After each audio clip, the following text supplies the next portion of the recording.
Wake up. Don't open your eyes yet. Just listen. Something is different. The usual roar of the morning traffic is gone. The sound of the school bus brakes is missing. The world has been wrapped in a heavy white blanket of silence. You open your eyes, and the room is glowing. It isn't the yellow sunlight of a normal morning. It is a strange, diffuse, blue-white luminescence that reflects off the ceiling. You run to the window, you pull back the curtain, and there it is. The world you knew yesterday has been erased. The street is gone, the cars are buried, the trees are bowed down in reverence. In this split second, before you even check the news, you feel a surge of dopamine that is more potent than any drug. You know, deep in your soul, that the system has crashed. The rules of society have been suspended by the weather. You are not going to school today. You are free. The deep dive. Let's analyze the physics of this silence. It is not just quiet, it is scientifically quiet. Fresh snow creates a muffling effect. The snowflakes are porous. They absorb sound waves rather than reflecting them. When you wake up on a snow day, you are literally waking up in a recording booth. The acoustic landscape of your childhood neighborhood has changed. This silence is the first signal of safety. It tells you that the chaotic, noisy, demanding world of adults, the world of commutes and bells and schedules, has been defeated by nature. Standing at your window, breathing in the cold air that seeps through the glass, you feel a profound sense of ownership. The world outside looks like a blank canvas. It looks like it was made just for you. This is the definition of a liminal space, a familiar environment rendered alien and beautiful by a transformation. The street you walk down every day is now a landscape from a fantasy novel. The light in the room is critical to this memory. Snowlight is unique. It comes from everywhere at once. It eliminates shadows. It makes your bedroom look different, softer, cleaner, more magical. You look at your clock. It is 6:30 a.m. On a normal day, this time represents dread. It represents the rush to get dressed, the stress of forgotten homework, the cold wait at the bus stop. But today? Today, 6:30 a.m. is a gift. It is stolen time. You have been granted a reprieve. The relief is physical. Your shoulders drop. The knot in your stomach dissolves. You realize that you can go back to sleep if you want, but you don't want to. You are too excited. You want to witness the miracle. This hook is about the glitch in the matrix. School felt inevitable. It felt like a force of nature that could not be stopped. Seeing the snow pile up against the window pane proved that there was something more powerful than the institution. It felt like the universe was on your side. It felt like a conspiracy between you and the sky. You tiptoe out of your room, the floorboards feeling colder than usual. The house is quiet. Maybe your parents are still asleep, or maybe they are already in the kitchen, staring out the window with coffee in hand, resigned to their own canceled plans. But for you, the cancellation isn't an inconvenience. It is a pardon. We must acknowledge the anticipation that led to this moment. The night before, you performed the rituals. Maybe you wore your pajamas inside out, a superstition. Maybe you put a spoon under your pillow. You watched the Weather Channel like it was a suspense thriller. Seeing the radar map, seeing the pink and white blob moving towards your town gave you a thrill of impending chaos. You went to sleep praying for disaster. And now, standing at the window, seeing the white mounds that used to be bushes, you realize the prayer was answered. This validation, that sometimes the odds land in your favor, is a core memory of optimism. It taught us that sometimes magical things just happen. The hook creates a bunker mentality. You are trapped, but you are trapped in paradise. The house becomes a fortress against the elements. The heating vents kick on, and the contrast between the swirling white death outside and the cozy, dusty warmth inside creates a feeling of intense hygge, comfort. You are safe, you are warm, and the world has stopped turning just for you. This suspension of responsibility is the drug we are all still chasing. We want the world to stop again. We want the snow to pile up so high that no email can reach us, no boss can call us, and we are forced, by the laws of physics, to just stay home and be safe. You leave the window and run to the living room. The TV is already on. This is the rising action, the ritual of the ticker. Before the internet, before text alerts, there was only the scroll at the bottom of the local news station. You sat on the floor, inches from the screen, wrapped in a blanket. The background noise of the news anchors talking about treacherous road conditions was just white noise. Your eyes were locked on the bottom of the screen, the alphabetical list. This was the most intense suspense of your young life. Adams County, Baker School District. The list moved agonizingly slow. You waited for your letter. You waited for C or M or S. The anxiety was real. What if it was just a 2-hour delay? A delay was a betrayal. It meant the system had only been paused, not broken. You didn't want a delay. You wanted a closed. You held your breath as your district approached. Centerville, closed. Central High, closed. And then, there it was. Your school. The word next to it was the most beautiful word in the English language. Closed. You screamed. You jumped up. You ran to tell your siblings. No school. The victory lap around the living room was a release of pure energy. It was a triumph over the establishment. Then came the phone chain. You had to call your best friend. You picked up the landline. You dialed the number you knew by heart. Did you see it? We're closed. The voice on the other end was equally ecstatic. You made plans immediately. Meet me at the big hill in an hour. Bring your sled. I'm coming over. The snow day wasn't a solitary confinement. It was a community event. The phone lines buzzed with the energy of liberated children coordinating their attack on the snow. This social aspect was crucial. We were organizing a massive, unregulated play session. No teachers, no recess monitors, just us and the ice. The rising action also involved the preparation of the armor. You couldn't just go outside. You had to suit up. This was a tactical operation. You dug through the closet for the snow pants, those swishy, puffy nylon overalls that made a zip-zip sound when you walked. You found the boots that were slightly too small, the scarf, the hat, the mittens, which were useless for gripping anything but essential for survival. And finally, the coat. Your mother was the chaotic architect of this layering. "Put on another pair of socks," she commanded. You felt like the Michelin Man. You couldn't put your arms down by your sides. You walked like a penguin.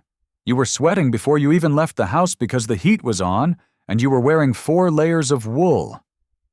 But you didn't care. This was the spacesuit you needed to explore the alien planet outside. As you stood by the back door, hand on the knob, the anticipation was unbearable. Through the glass, you could see the undisturbed snow of the backyard. It was a pristine white sheet, waiting to be ruined by your footprints. You felt a responsibility to mark it, to claim it. The rising action is the tension between the warm, restrictive interior and the cold, liberating exterior. You were about to step out of the airlock. You were about to breach the hull. The smell of the mudroom or the garage in this moment is specific. Wet rubber, cold air, salt, and the faint exhaust smell of the snowblower if your dad was already out there. It is the scent of winter work and winter play. You took a deep breath, steeling yourself against the cold. You knew it would hurt, just a little bit. The air would bite your cheeks. The snow would find a way into your boots. But the pain was the price of admission to the magic. You threw open the door, and the blinding white light of the snow day swallowed you whole. The conflict of a snow day is not emotional. It is physical. It is man versus nature. The moment you stepped outside, the assault began. The cold wasn't just a temperature. It was a physical presence. It grabbed your nose hairs. It made your eyes water. But the adrenaline kept you warm for the first hour. You ran into the snow, sinking up to your knees. The physical effort of walking through deep snow is immense. It's like walking through water. Your heart pounded. You were sweating inside your suit while your face froze. This thermal confusion is a core memory. We built things. We were architects of ice. The construction of the snow fort was a serious engineering project. We rolled giant snowballs, watching them pick up leaves and dirt, turning into anarchist marbles. We stacked them. We carved tunnels. But the snow didn't always cooperate. Sometimes it was packing snow, the perfect, sticky kind. Other times it was powder, useless, dry dust that crumbled in your hands. The frustration of powder snow was a legitimate conflict. You wanted to build a castle, but you only had dust. You had to adapt. You flopped down and made snow angels instead, staring up at the gray-white sky, feeling the snowflakes land on your eyelashes and melt instantly. Then came the King of the Hill conflict, the sledding hill. This was the battlefield. Every neighborhood had the hill. It looked like Everest to a 10-year-old. You dragged your plastic sled or your wooden toboggan up the slope. The trudge up was the penalty. The ride down was the reward. But the ride was dangerous. You hit bumps that bruised your tailbone. You spun out of control. You crashed into the hay bales or the creek at the bottom. The wipeout was part of the fun. You lay there in the snow, laughing, face covered in ice crystals, checking to see if your limbs were still attached. The danger was real. You could break an arm, you could hit a tree, but that danger made us feel alive. It was raw physics, gravity, and friction. No seatbelts. The true villain of the snow day, however, was the gap between your glove and your coat sleeve. Snow always found a way in. It touched your bare wrist. It melted. It trickled down your arm. Or the snow that got inside your boot, turning your sock into a wet, freezing sponge. This pain was sharp and accumulating. Your fingers started to ache. Then they started to burn. Then they went numb. The screaming barfies, that nauseating pain when blood rushes back into cold extremities, was lurking in your future. You fought the cold. You refused to go inside. "I'm not cold," you lied to your mom while your lips turned blue. You wanted to extend the playtime. Going inside meant admitting defeat. Going inside meant the spell might break. There was also the conflict with the snowplow. The sound of the heavy machinery coming down the street was the sound of the enemy. The plow was the enforcer of the system. It was clearing the road so the adults could go to work and the buses could run tomorrow. You watched it destroy your perfectly smooth street, pushing dirty gray slush onto the driveway your dad just shoveled. The plow represented the inevitable return of reality. It was a mechanical beast eating your winter wonderland. You threw snowballs at it in a futile act of rebellion. Finally, the conflict of the bully, or the older kids, the snowball fight that went too far. Ice balls, face washes, rubbing snow in someone's face. The snow day was a lawless zone. The hierarchy of the playground transferred to the snow forts. You had to defend your territory. You built stockpiles of ammo. You learned tactics. Don't shoot until you see the whites of their eyes. This was mock warfare, but the tears were real when an ice chunk hit you in the ear. The snow day toughened us. It taught us that the world is beautiful, but it is also cold and hard, and you have to keep moving to stay warm. Eventually, the cold wins. You can no longer feel your toes. The sun begins to dip low in the sky, casting long blue shadows across the snow. You trudge back to the house. This is the comeback. The transition from the hostile, frozen exterior back to the sanctuary of the interior is one of the most pleasurable sensations known to humanity. You open the door. The wall of heat hits you. It smells like dry air, heating coils, and is that hot chocolate? The derobing ritual begins. You peel off the layers. The coat is heavy with water.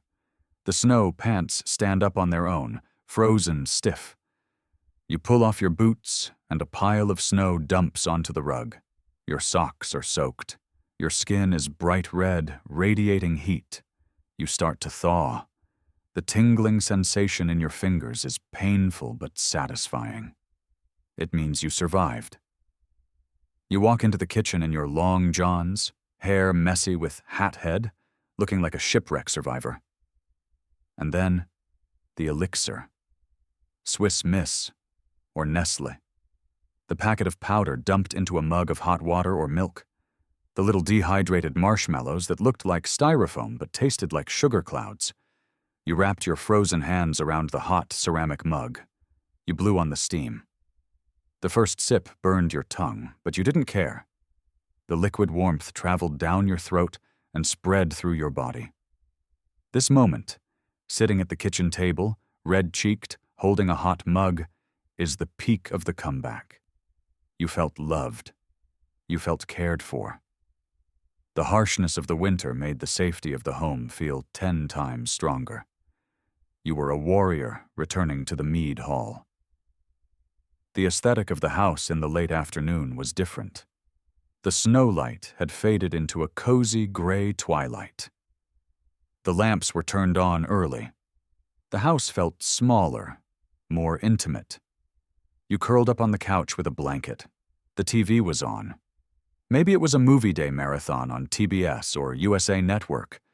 Maybe it was a VHS of Star Wars or The Goonies. You watched TV with a guilt-free conscience. On a normal day, you should be doing homework. Today, there was no homework. You earned this laziness. The fatigue in your muscles was a good tired. Your body felt heavy and relaxed, drained of energy by the cold. We also remember the drying ritual, the radiator or the heater vent covered in wet mittens and hats. The smell of wet wool drying on hot metal is the specific scent of a snow day afternoon. Steam rising from the clothes. It was a visual reminder of your adventure. You looked out the window from the safety of the couch. The world outside was turning blue and purple. The snow you played in was now frozen solid. It looked inhospitable. You were so glad to be inside.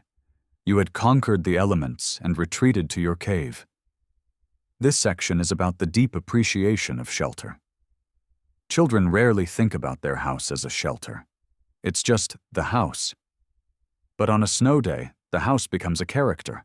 It protects you, it warms you, it feeds you. You felt a deep, primitive gratitude for the roof over your head. The comeback wasn't just getting warm. It was realizing that you had a place to belong. As the evening set in, a new anxiety began to creep into the edges of the paradise. The second rising action is the return of the real. You looked out the window. Was it still snowing? If it stopped, that was bad news. If the sky cleared and the stars came out, that meant the plows could do their job. You wanted the blizzard to continue. You wanted a 2-day event. You started bargaining with God again. Please, just 1 more inch. Freeze the roads. You watched the evening news. The tone had changed. In the morning, the anchors were excited about the closings. Now they were talking about road crews working around the clock and conditions improving. These phrases were daggers in your heart. Conditions improving meant school is happening. You felt the dread of the routine creeping back in. You hadn't done your homework for tomorrow because you gambled on a second snow day. Now, the stakes were high. There was also the melancholy of the ruined snow. The pristine white blanket of the morning was gone. The yard was a mess of footprints, sled tracks, and yellow snow. The street was a slushy gray river of salt and dirt. The magic was decaying. The snowman you built was already starting to lean. His carrot nose had fallen off. The impermanence of the snow day became obvious. It was a fleeting beauty, like a flower that blooms for only one day. You felt a preemptive nostalgia. You were already missing the day while it was still happening. The wet clothes anxiety also returned. You touched your gloves on the radiator. Still damp. The idea of putting them back on tomorrow for the bus stop was revolting. The smell of the wet wool turned from cozy to stale. The house started to feel stuffy. The cabin fever set in slightly. You had been inside or outside, but nowhere else. The isolation, which felt like freedom in the morning, now felt like containment. You checked the ticker one last time. Centerville. Open. Or 2-hour delay. The dream was over. The balloon popped. The realization that you had to wake up at 6:30 a.m. or 8:30 a.m. hit you like a physical weight. The system had repaired itself. The glitch was fixed. You had to go back to being a student, a number, a rule follower. The wild, feral freedom of the snow fort was gone. Here is the payoff. Why do we obsess over snow days as adults? It's not because we love sledding. It's because the snow day was the only time in our lives when the world gave us permission to stop. As adults, we have mental health days or vacation days, but we take them with guilt. We check our emails. We worry about what we are missing. But on a snow day, everyone stopped. You weren't missing anything because nothing was happening. The collective pause is what we crave. We miss the feeling of guilt-free existence. The payoff is the memory of that silence. The muffling effect of the snow is a metaphor for what we want for our minds. We want the noise of modern life, the politics, the bills, the social media, the anxiety, to be buried under 3 feet of white powder. We want the world to be quiet again. We want to wake up and see that the road is blocked, and the only thing we have to do today is survive and play. When you look out your office window now and see it snowing, you feel a phantom limb twitch. You feel the urge to run. You check your phone, hoping for a office-closed email, but it rarely comes. We have Zoom now. We have laptops. The technology has killed the snow day. We can work from anywhere, so we are never free. The snow doesn't stop the signal anymore. This tragedy makes the memory of the 90s snow day even more sacred.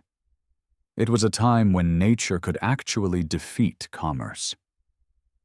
The payoff is also in the sensory time travel, the taste of hot chocolate, the smell of wet wool, the stinging of cold cheeks.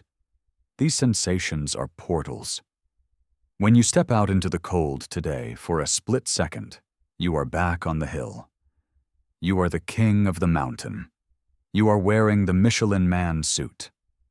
And for that split second, you are free. The snow day taught us that life is fragile and beautiful, and that sometimes the best days are the ones that weren't planned. It taught us to seize the stolen time. So the next time it snows, even if you have to work, take a moment.